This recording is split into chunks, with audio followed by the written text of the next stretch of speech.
present For the Record. Welcome to For the Record. I'm Naomi Coles. If you live in, work in, or have ever visited downtown Madison, chances are high that you've used East Washington Avenue. It's a core city artery channeling about 50,000 cars a day across the isthmus and into the Capitol. It's also now in the middle of its deadliest year in at least a decade. The corridor closest to the Capitol has evolved in the last 10 years into a pedestrian-friendly residential and entertainment hotspot.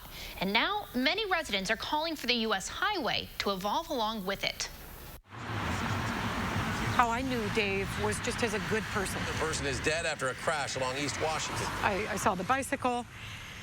I saw a boot still in the street. David Frischkorn is one. The thing that I remember the most was his appreciation. And a string of victims on a road many say isn't evolving along with the rapidly developing corridor.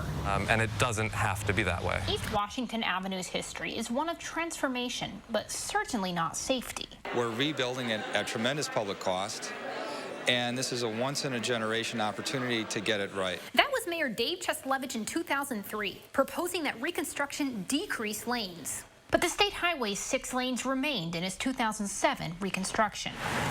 The last decade in downtown revitalization brought high-rises, new business, and transformed the formerly industrial corridor into the state's capital, bringing droves of bikers and pedestrians as designed. All of that brings in a lot more pedestrian crossing and traffic, and you mix that with the driving behavior that we've seen on East Washington Avenue for a long time. Now the city has an aggravated safety problem that decades of planning still hasn't fully addressed. It's why Karen Andro found herself at David's memorial. I came here after the accident, and I prayed right here. I prayed that this will never happen again. Why Ian Jamison and his wife, moving to the edge of East Wash, won't walk or bike the road. I think as a city we have a decision to make. And why Madison police are using state funds to increase enforcement.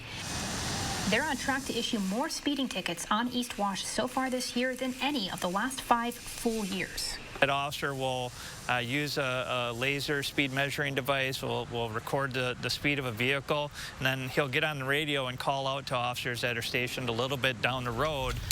The problem is historical. Kind of just working under what was originally planned way back in the 1800s, which makes it difficult. But it's also geographical. The fundamental problem is that we live on an isthmus.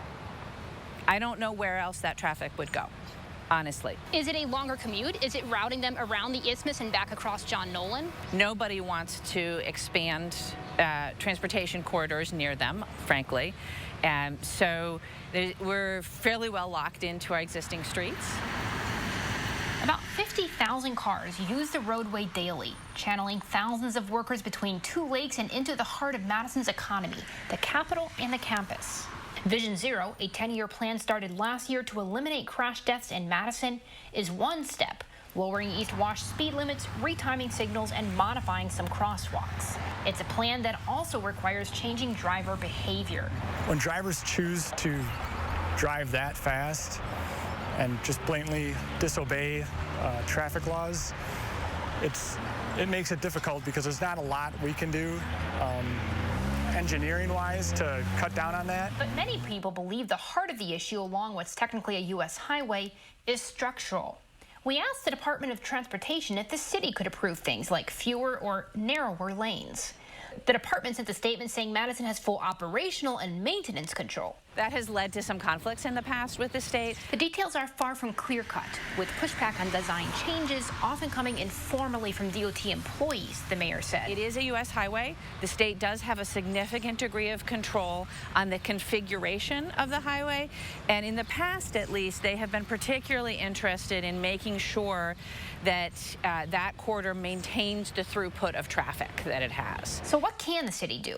Traffic cameras are illegal in Wisconsin, but the mayor said she's now committing to work with the legislature to try to change that, at least for Madison. I think it is a solution that has been successful in other cities, and I think it's time for us to reopen that conversation. More pedestrian bridges in addition to this one by Marquette Street are not likely. People don't use them. But more protection and division for bike lanes and pedestrian areas, perhaps. But that is something that we're looking at. But in the meantime, people like this lady trying to cross East Washington at this poorly visible crosswalk where David Frischkorn died 2 weeks ago live with a more immediate danger.